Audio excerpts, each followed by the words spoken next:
Good morning. আজ হলো রবিবার আর এখন মোটামুটি সকাল 9:30 বাজে। আমার সকালের কাজকর্ম প্রায় অনেকটাই হয়ে গেছে আর এখন ঢুকেছি রান্নাঘরে সকালের খাবার বানাতে। 9:30 পর্যন্ত বাড়িতে সবাই না খেয়ে নেই, যদিও জল বিস্কুট খেয়েছে পিকু আর আমরা চা বিস্কুট খেয়েই শুরু করেছিলাম। অন্য আর 5টা দিনের মতন আমার রবিবার আর শনিবারে তেমন কোনো কাজকর্ম রাখার ইচ্ছে থাকে না, তবে রান্নাবান্নাটা তো অবশ্যই জরুরি একটা কাজ। শনি রবিবারে কাজের মধ্যে এখন এই রান্নাবান্নাটুকুই যা। আজকে রবিবার হলেও সকালবেলায় হাবিজাবি কিচ্ছু খাওয়া দাওয়ার কোনো ইচ্ছে কারোরই করছিল না, তাই পিকু আর আমি ঠিক করলাম 2টো রুটি বানিয়ে ফেলি। গরম গরম রুটির সঙ্গে কুমড়ো ভাজা করে নিচ্ছি, কুমড়ো ভাজা দিয়ে হবে রুটি খাওয়া।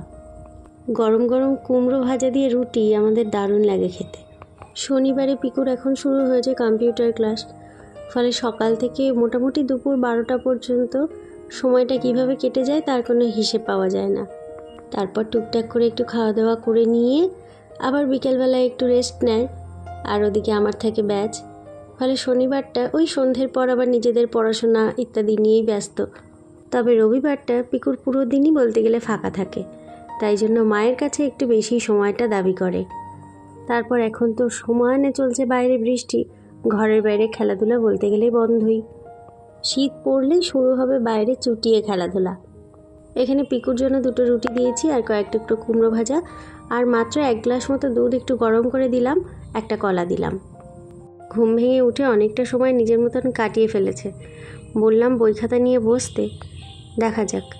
আর এই বোর্ডের মধ্যে এখনও উল্টোপাল্টা ইনস্ট্রাকশান লিখে রাখবে, মানে পরবর্তীতে যাদের ব্যাচ রয়েছে তারা এসে যাতে ঘাবড়ে যায়। এরপর যেই ব্যাচ থাকবে সেই ক্লাস মেনশন করে লিখে দেবে surprise math test, date mention করে রেখে দেবে। সময়তে আমার মতন হ্যান্ডরাইটিং নকল করে, আর মাঝে মাঝে এসে দেখি ওরা সত্যি সিরিয়াস ভেবে ফেলে। তবে এখন অনেকেই বুঝে গেছে যে এটা পিকু করে। এখন এই খাওয়া দাওয়া করে আমি দুপুরে রান্নাবান্নার জোগাড় করব আর ও বসবে স্কুলের হোমওয়ার্ক নিয়ে। পিকুর প্রত্যেক শুক্রবারে উইকেন্ড ওয়ার্কশিট দেয় স্কুল থেকে, আর সেইগুলো নিয়ে সলভ করতে বসে সানডেতে। হোমওয়ার্ক যেহেতু নিজেই করে, এক ফোঁটাও আমি এখন আর হেল্প করি না, ফলে অনেকটা সময় নিজেকে ওইসব নিয়ে ইনভলভ থাকতে হয়। সমস্ত কিছু জোগাড় করে রান্না বসিয়েছি। আজকে রবিবার তাই চিকেন তো একটু বানাবো, আর পিকু গেল একটু চুল কাটাতে ওর বাবার সঙ্গে। কলমি শাক একটু ভাজা করে সামান্য একটু জল দিয়ে ভাপিয়ে নিলে খুব সুন্দর নরম হয়, খেতে ভালো লাগে। রান্নাবান্না আজকের এই আম দিয়ে একটু টক ডাল বানিয়েছি, চিকেন বানিয়েছি আর চাটনি বানিয়ে একটা মিষ্টি দিয়ে রেখেছি ওর মধ্যে, কারণ একটু বেশি টক লাগছিল। আর এই শাক সঙ্গে একটু শসা পেঁয়াজ কেটে রেখেছি। ব্যাস, আজকে রান্নাবান্না এই পর্যন্তই। সবাইকে খেতে দিয়ে এবার নিজেরটা গুছিয়ে নিয়ে বসবো। সবার জন্য সাজিয়ে গুছিয়ে নিয়ে নিজের জন্য সবসময় ওই অ্যাভারেজ খাবার নিতে আমার ভালো লাগে না, তাই জন্য মাঝে মাঝে নিজের জন্য একটু পরিপাটি করে গুছিয়ে নিয়ে বসি। এইটা আমার মাকে ভীষণভাবে দেখি, প্রত্যেকে যেমন গুছিয়ে বাটিতে করে খাবার দেয়, আর ঠিক নিজের জন্যও এভাবে গুছিয়ে নিয়ে বসে। এখন মাঝে মাঝে নিজের জন্য এইভাবে সাজিয়ে নিয়ে বসি, আর তাই ভাবি সত্যি তো দেখতেও ভালো লাগে, খেতেও ভালো লাগে। আমাদের প্রত্যেকেরই খাওয়া দাওয়া করতে, বিশেষ করে ভাত নিয়ে যখন আমরা বসি, আমাদের মোটামুটি 8 ঘন্টা 40 মিনিট সময় লাগেই। আমরা টুকটুক করে খাই আর কথা বলি, আর শনিবার রবিবার তো আরও বিশেষ করে মোটামুটি 1 ঘন্টা সময় কেটেই যায় খাওয়ার টেবিলে। সপ্তাহের এই 2টো দিন আমরা 3 জন একসঙ্গে খাওয়া দাওয়া করি, তাই গল্পেরও শেষ থাকে না, কখন ঘড়ির কাঁটা ওদিকে পেরিয়ে যায় 1 ঘন্টা খেয়ালও থাকে না। আর আজকে আমার ভীষণ ইচ্ছে করছিল একটু কোল্ড ড্রিঙ্কস খাওয়ার, দেখি ঠিক বাড়ি ঢোকার সময় ওর বাবা নিয়ে এসেছে। তবে পিকু এই জাতীয় কোল্ড ড্রিঙ্কস খুব একটা ভালো পছন্দ করে না, ও খায় একদম অল্প একটু। এই নিয়েও এখন আমাদের চলবে গল্প। ঘড়ির কাঁটা মোটামুটি 3টের ঘরে, পিকুর বাবা একটু বিশ্রাম নিচ্ছে, আর আমি আর পিকু একটা সিনেমা দেখতে বসেছি। এরপর থেকে আমার পড়ানোর সময় এই ব্যাচ টাইমটা আমি কোনোভাবেই রেকর্ড করি না, তাই সকাল আর বিকেলের ব্যাচ টাইম বাদেই আমার ডেইলি লাইফ আপনাদের সঙ্গে শেয়ার করি। Tongue twister. বাবলা গাছে বাঘ বেঁধেছে, বলো। বাবলা গাছে বাঘ বেঁধেছে, বাবলা গাছে বাঘ বেঁধেছে, বাবলা গাছে বাঘ বেঁধেছে, বাবলা গাছে বাঘ বেঁধেছে, বাবলা গাছে বাঘ বেঁধেছে, বাবলা গাছে বাঘ বেঁধেছে। আদা অনেকটাই হয়েছে। আচ্ছা এবার বলো। এবার আমি তোমাকে ধরবো, দাঁড়াও, আমি আরেকটা তোমার হয়ে যায়। তেলে চুল তাজা, জলে চুন তাজা, বলো।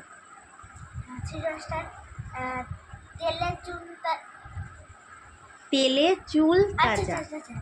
তেলে চুলটা যে চলে, তেলে চুলটা যে তেলে চুলটা যে জলে চুলটা কি হচ্ছে না, তেলে চুলটা যে জলে জলে চুলটা যে তেলে চুল। আর একটা বলবো, হ্যাঁ বলো। লোহার রেলগাড়ি, ফার্স্ট বলবো। লোহার রেলগাড়ি, লোহার রেলগাড়ি, লোহার রেলগাড়ি, লোহার রেলগাড়ি, লোহার রেলগাড়ি, লোহার রেলগাড়ি, লোহার রেলগাড়ি। আটকে গেছে। এবার বলো কি জানো, হাঁসের ঠোঁট চ্যাপ্টা, মুরগির ঠোঁট চুক্কা। এটা আমার কেমন? আচ্ছা, হাঁসের ঠোঁট চ্যাপ্টা, মুরগির ঠোঁট চুক্কা, হাঁসের ঠোঁট চ্যাপ্টা, মুরগির ঠোঁট চুক্কা, হাঁসের ঠোঁট চ্যাপ্টা, মুরগির ঠোঁট চুক্কা, হাঁসের ঠোঁট চ্যাপ্টা, মুরগির চোখ চুক। ঠোঁট বলতে গিয়ে চোখ। আচ্ছা ফাইনাল, আর একটা দেবো। হ্যাঁ, মন দিয়ে শুনে নাও আগে। টাকে কাক, তাকে কাপ।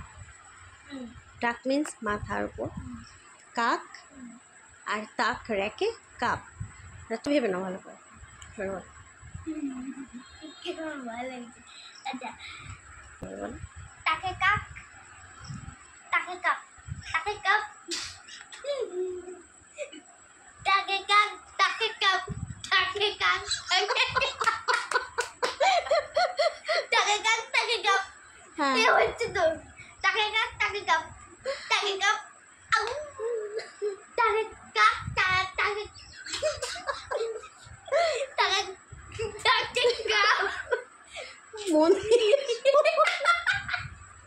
টাকে কাক, টাকে কাপ, টাকে কাক, টাকে কাপ, টাকে কাপ, টাকে কাপ, টাকে কাক, তাকে কাপ, তাকে। শনিবার আর রবিবারের এই সন্ধেবেলায় 1 ঘন্টা 1 ঘন্টা টাইম পিকুর আর আমার জন্য একদম বুস্টার টাইম। আগামী সপ্তাহের জন্য পুরোপুরি নিজেদের মধ্যে ভরপুর এনার্জি গ্যাদার করে নিয়েছি। ব্যাস, এইবারে ও বসেছে একটু পড়াশোনা করতে, আর আমি একটু নেল পলিশ করছি। এখন তো বড় হচ্ছে, তাই পড়াশোনাতে বিশেষভাবে আমি আর সাহায্য করি না, কারণ এখন থেকে ওকে সেলফ স্টাডি শিখতে হবে বা অভ্যাস করতে হবে। ওর এখন একটা টালমাটাল সিচুয়েশান চলছে, নিজে নিজে অনেকটা পড়াশুনো নিজের কাঁধে নিচ্ছে, তবে আস্তে আস্তে সবটাই শিখে যাবে। আমিও তো এভাবেই বড় হয়েছি। যেহেতু কোনো রকম প্রাইভেট টিউশন নেই, সেই কারণে পাশে অন্তত বসে চোখ কান খোলা রাখার দায়িত্বটা কিন্তু আমার। নেল পলিশ পরে উঠতে না উঠতেই গরম গরম রসগোল্লা হাতে এসে গেছে। আমি যে কী ভালো খাই এরকম গরম গরম রসগোল্লা, আর তার সঙ্গে নিয়ে এসেছে বললো 2টো ছানার জিলেপি। রিফাইন তেল আনতে বলেছিলাম, কারণ আজকে রিফাইন তেল দেখলাম একটু শর্ট রয়েছে, আর রাতে ভেবেছি লুচি বানাবো। পিকু ছানার জিলেপি খেতে ভালোবাসে না, তাই 2টো ছানার জিলেপি নিয়ে এসেছে আমাদের দুজনের জন্য। তবে আগে একটা রসগোল্লা খাই। আমি ময়দা মেখে দিয়েছি, আর পিকুর বাবা এদিকে সুন্দর করে লুচিগুলোকে বেলে দিচ্ছে, আর লুচি ভাজবে পিকু আজকে। যেটুকু যা লেখাপড়া করলো এখন থাক, আপাতত একটু মা বাবার সঙ্গে রান্নাঘরে সময় কাটাক। আমরা প্রত্যেকেই তো নিজেদের কাজে এমনভাবে ব্যস্ত, এই রান্না বান্না করা, একসঙ্গে খাওয়া দাওয়া করা, এই সময়গুলো যদি গল্প না করি, গল্প করার কোনো সময়ই থাকে না। তাই জন্য ওকেও ডেকে নিলাম রান্নাঘরে, যে তুই আয়, এখন বইপত্র গুটিয়ে রাখ। আগামীকাল সকাল সোমবার, আবার নিজেদের ব্যস্ততার মধ্যে দিয়ে গোটা 5টা দিন সবাই ব্যস্ত থাকবো। তাই আজকে এখন এইটুকু টাইম একসঙ্গে রান্নাবান্না করে খাওয়া দাওয়া করে সময় কাটাই।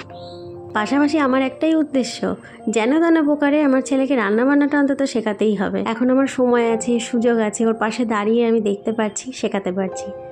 দেখুন কি সুন্দর ফুলকো ফুলকো লুচি বানিয়েছে, ও কিন্তু নিজে হাতেই ভাজছে। তবে এটা স্বীকার করতেই হয়, এই গুণটা সম্পূর্ণ ওর বাবার থেকেই পেয়েছে। ওর বাবারও ছোটোবেলায় রান্নাবান্নায় এই রকমটাই আগ্রহ ছিল। 3 জনের সংসারে কোনো কারণে, যদি কর্মক্ষেত্রে হোক বা পড়াশোনার কাজেই হোক, কোথাও গিয়ে ওকে কোনো দিন দূরে সময় কাটাতে হয়, থাকতে হয়, অন্তত নিজের 3 বেলার খাবারের জোগাড়টা যেন বাইরে থেকে কিনে না খেতে হয়, তার জন্য একটু অভ্যাস তো থাকুক।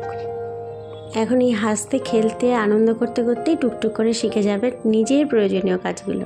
মেঝেতে বসে হাত পা ছড়িয়ে খাওয়া দাওয়ার মধ্যে একটা আলাদাই তৃপ্তি পায় পিকুর বাবা, তাই জন্য এইভাবেই বসে পড়লাম আজকে। লুচি বানিয়েছে ঠিকই, কিন্তু গুনে 2টোর বেশি কিন্তু লুচিও খায় না। আমার পিছনে এসে এখানে চুপ করে বসেছে ওর বাবাকে ভয় দেবে বলে। রেখে এসে আমার পিছনে লুকিয়েছিস কেন?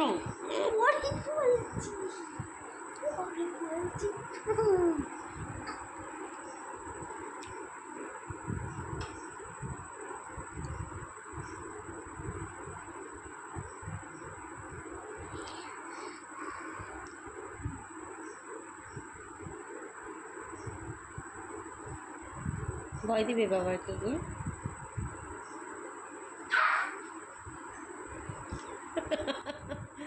ভয় পেয়েছে।